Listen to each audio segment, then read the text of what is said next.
Direct sales has been all the buzz as of late. A lot of platforms are starting to embrace that philosophy, including places like BookVault or Ingram Spark. And there are many that are starting to join the fray here. And we don't always have to look into those particular platforms to fulfill print orders.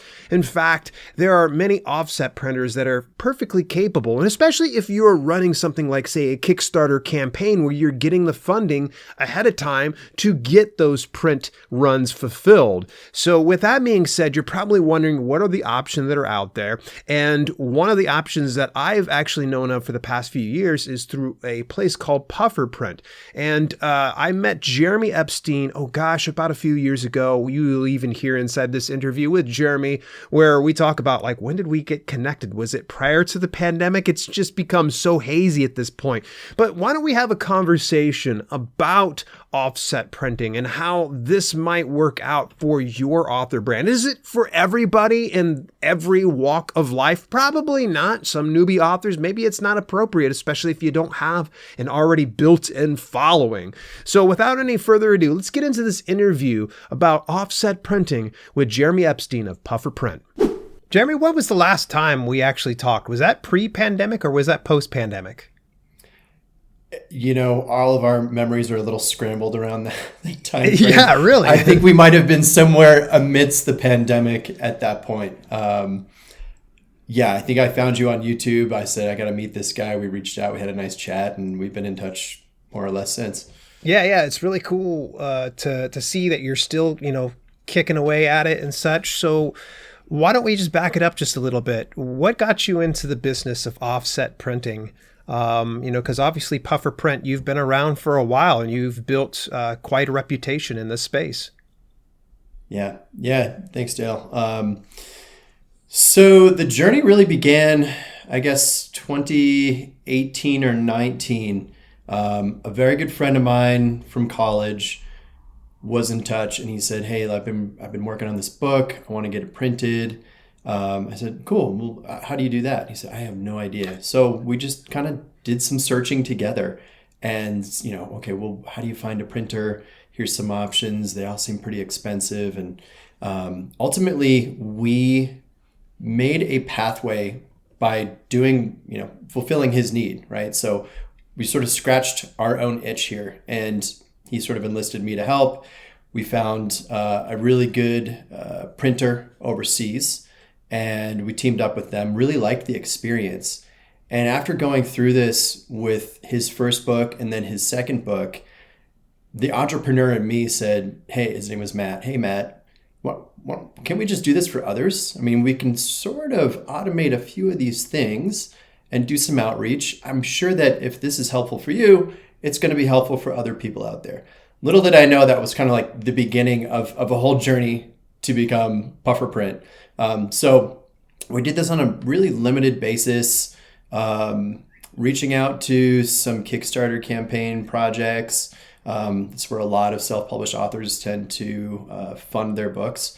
And ultimately, we found that there was quite a bit of demand. So it sort of took off from there. Matt ended up stepping away from the business, and I've taken it and run with it for the last 4 years or so.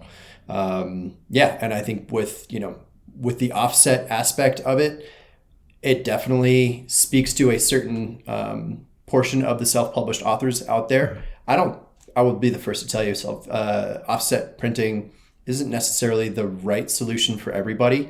We do offer digital printing as well, but print on demand could be a sort of the other sort of unspoken option here. That can be a great option for some authors, but for the right customer doing the right type of book where print production, quality, the saturation and sort of color rendering of the images really matter, offset printing still is the best way to go. And we aim to make access to that super easy, and that journey of, hey, I want to write a book, to, hey, I've got a stack of beautiful books that got delivered to me or to my fulfillment partner. We want to make that journey as simple and frictionless as possible. This is really cool. You've always been fully transparent. It's really neat that you automatically say, hey, look, we're not for everybody. And I've noticed that transparency in some of your pieces that you write over on your blog, which is fantastic. I think everybody should subscribe to your email newsletter so they can get notifications on those type of things. So who is the ideal person that would be using offset printing? Who's that author? What do they look like? They look like everybody. What I've learned is that I think I can't remember the stat. It was around 1% to 2% of people actually end up writing a book in their lifetime, which is shocking. That's a pretty big market. And I would say almost 50% of people sort of want to write a book in their lifetime. So there's maybe something to come back to is how do you go from wanting to write a book to writing a book? But then, there's this Pandora's box that opens up as soon as you say, okay, I'm gonna do the thing. I'm gonna write the book. Okay, well, it turns out writing the book itself is only like the first step in the journey. Then you've got all of these things ahead of you, which is who do you print with, how do you print, and then marketing, etc.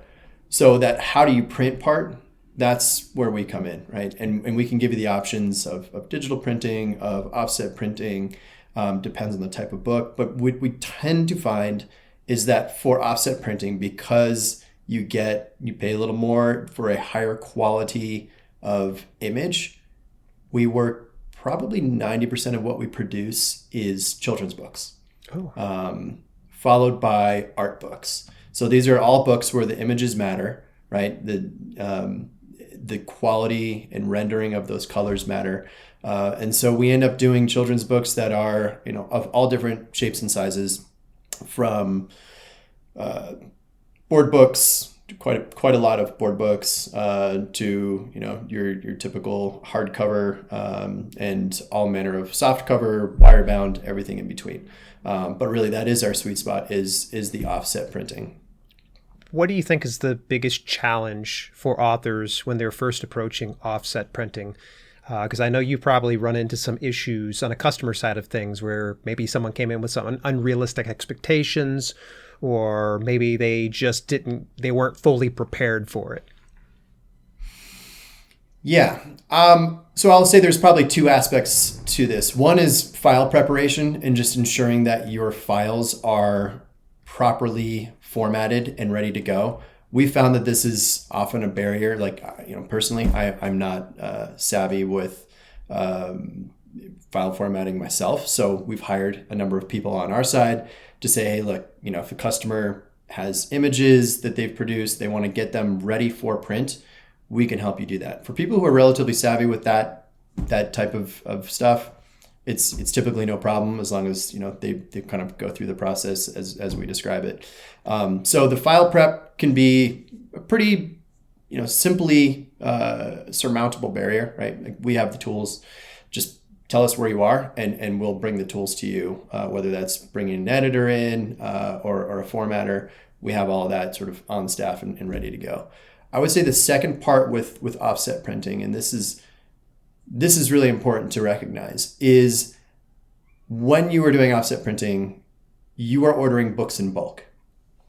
And the more books you order, the lower your price per book is going to be. So maybe 250 books, just a random example, might be, let's call it $6 per book, whereas 1,000 copies of that same book is going to be more like $3.50 a book, right? So your margin per book sale increases the more you order. But there's a risk, right? Now you have this, what I call an inventory risk. If you're ordering lots of books, hoping to make, let's call it $15 per book as opposed to $9 per book, you have to now figure out how to become a marketer and a seller of those books. And that, I think, becomes sometimes a barrier to people sort of figuring out the right economics of how many books should they order. And also, there's a lot of work to be done on the back end. That's actually something that Pufferprint's really focusing on now, is actually providing more tools and education on helping self-published authors actually sell their books. Obviously, it serves us. The more you sell your books, the sooner you're going to come back and print more of them with us. So it's good for us, but obviously we want our authors to be successful and to be able to look at the economics of this. I mean, there's definitely a business end to writing a book, which is, okay, if I spend X number of dollars to print X number of books, what's my return on investment? What's my margin per book? What's my break-even point? How many books do I need to sell to break even? And then how much profit can I make on top of that? And those economics improve the more you print, the more books you print. But of course, that means more books you have to sell. So there's a lot of technique, a lot of nuance to that. But if you come to the website, there's a lot of good information on guiding you through how to sell books in person, how to work with your local book stores. Dale, I'm sure you've got some good content on this as well. So there's a lot to learn, but I think there's a lot of help out there as well. You had mentioned one of the challenges being having the files properly formatted. Let's just say, for instance, and I know that a lot of authors will say this, like, if I can save a few bucks that I can put towards the bulk order, I will do that. So they would probably rather get the files formatted themselves, so that way it's less of an expense. So what would you recommend? How should they format things? Is there a particular software that they use or a resource that you could get them to lean into? Yeah. So if they're trying to do it themselves, I would say Canva can actually be a pretty effective, and they've created some of the best tools out there in my book for people who don't know. Like, I can use Canva. So that tells me something, that it's pretty good for people who are not savvy and have never sort of taken the time to learn how to format the files. Otherwise, your typical Adobe programs will that's probably what the majority of our authors use who are familiar with those types of programs. But again, there is a learning curve to those things, right? So the other option being, you can come to us, we'll set you up with our formatting people, or you can go to a platform like Upwork or Fiverr. There's plenty of people there, and you can essentially just download the file formatting requirements from our website, give them to your contractor there, and they can likely get it done for you. So there's a lot of options. It doesn't have to be crazy brain damage. And there's always that, you have to think about how much time do you want to spend versus what's the value of your time. And maybe sometimes it's worth just paying someone. What we find is people are typically surprised that it doesn't cost that much to hire someone to get the work done for you. And that can save weeks in many cases. Nice. You kind of said exactly what I was thinking, but I wanted to see how you would express it, and this was very interesting. Let's back up just a little bit. You mentioned a very unique product that you don't see very often anywhere else, and that's board books. What are some other unique products that you have part of Puffer Print that maybe people could probably explore for their publishing brand? Yeah. So what we found is that with our printing partner, and we work exclusively with one printing house overseas. Although I guess exclusively is not the right word, because we do have some other options. We actually recently onboarded someone in the US for those who are looking for US based printing. But generally what we found is that they're able to do almost anything that the mind can conceive. So we have had some really interesting projects come up with all sorts of things that I didn't anticipate authors coming to us with, but we've been able to do them. So for instance, we've done some really cool slip cases with embossing or debossing on them that are, we had one recently that had 12 books embedded within the case. So that was super cool. Nice. We're able to do all sorts of packaging, and actually we've had a few projects where there's been a toy or like a plushie that has gone along with the book, like one of the characters from the book. We're able to actually produce those things, package them up, and send them out. So that's unique. That's something that we've been doing more recently. But really there's almost anything that you can think of where we're open to at least exploring whether we can make it happen. And in most cases, I find we're able to do it. I actually brought a couple books along. So things like we've got Oh, we get the There's a ribbon bookmark on there. Nice. ribbon bookmarks. There's I don't know if it's going to pick it up, but there's some embossing here. So all of these little options totally on the table with us. Very interesting. This is really cool to see. Now, when somebody orders, let's say a bulk order from you, do you handle fulfillment as far as distributing it to customers, or do you just give that over to the author and say, okay, it's all yours, have fun? We can do either. I try not to tell them to have fun because it doesn't sound that fun. I'm a very transparent guy. So if a customer says, hey, well, why don't I just get these all sent to me and I can save some money? I said, all right, well, let's just think this through. Just so you know what you're getting into, that you're going to have to hold on to these books. They're going to take up some space. If you're ordering even our minimum 250 books, that's going to be a number of boxes. So you've got to store them, and storing them in your garage, not always the best idea. You want to keep them in sort of a temperature controlled environment. Then if you're trying to sell these one by one, say through a website or a crowdfunding campaign, just try to go through printing a label, packaging a book, taping that label on, and then getting it into the hands of a mail carrier just once, and then multiply that by how many books you want to sell. And that people are like, oh, actually, yeah, that's, on top of everything else I do in my life, that may not be a good option. So to answer your question, people are welcome to and often do self-fulfill. And I'm proud of them for taking that on. For me in my life, I just couldn't add the extra time. So we do have a fulfillment partner. We don't do the fulfillment directly through Pufferprint. But again, sort of a longtime trusted partner called Straight Up Shipping, also located about 20 minutes from my office here in the Denver area of Colorado. And we love them. They do great work. They can work with, again, crowdfunding, online orders. Essentially, you can connect your order system with them and they just make it happen. So that's another thing to think about when you're talking sort of economics of book sales, whether you want to self-fulfill. And that self-fulfillment might make sense for your first order and minimum order and see how sales go. But as you ramp up, if that's your goal as a self-published author, I think fulfillment becomes almost a necessity. Nice. So with the whole fulfillment end of things, I'm really kind of thinking about this because Lord knows I wouldn't want to have a big bulk of boxes here. Obviously, this is probably not coming free. Is there a significant upcharge for something like this? And do we have to anticipate like maintenance fees? So for instance, like storage and things like that?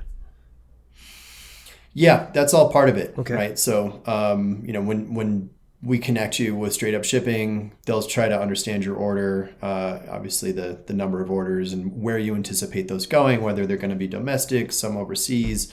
And then, they'll give you a price breakdown. But within that price breakdown, I think we typically are seeing a regular storage fee, and that's minimal, but it's there, as well as, the postage. And then I think the main fee to look for is just the per order handling fee. So how much are they charging to take that book, put it in a box, put the label on it, and get it into the hands of a mail carrier? And that's typically a flat fee that wouldn't change no matter where the book's being sent, and typically wouldn't change based on the book size. Obviously, there's postage on top of that, but you're going to be paying the postage no matter, if you're self-fulfilling or someone else is doing it for you. But you're not having to worry about handling the postage, much less like the packing materials and putting all that stuff together, like getting tape and getting boxes and getting labels. So I hand this off to this other party. They manage it all for me, and I don't have to worry about any of that stuff. That's right. Yep. So for years, I did all the fulfillment of our samples for Pufferprint, and so when I'm talking about this, I'm speaking from experience that I've done.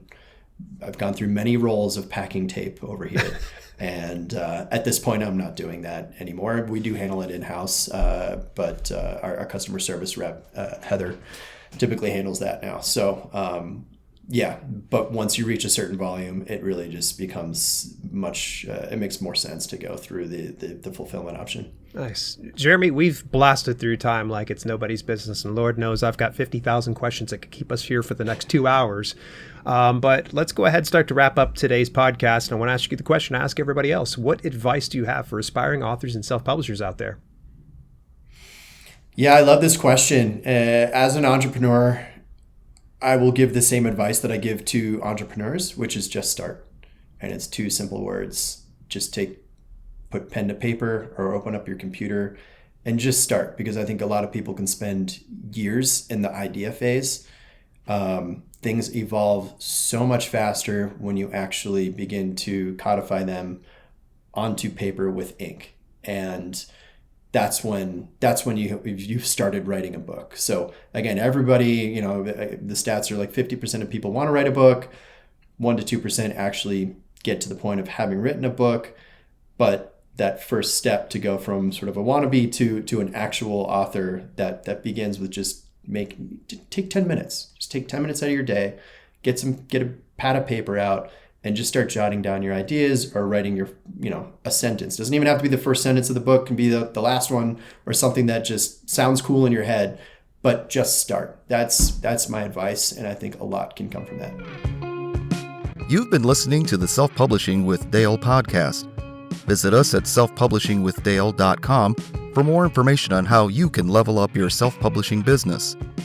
Also, check out our growing video-on-demand service, chock full of free and premium content, when you head over to theselfpublishinghub.com. If you enjoyed the show, please consider leaving a review on your preferred podcasting platform. We thank you for tuning in, and we'll see you in the next episode.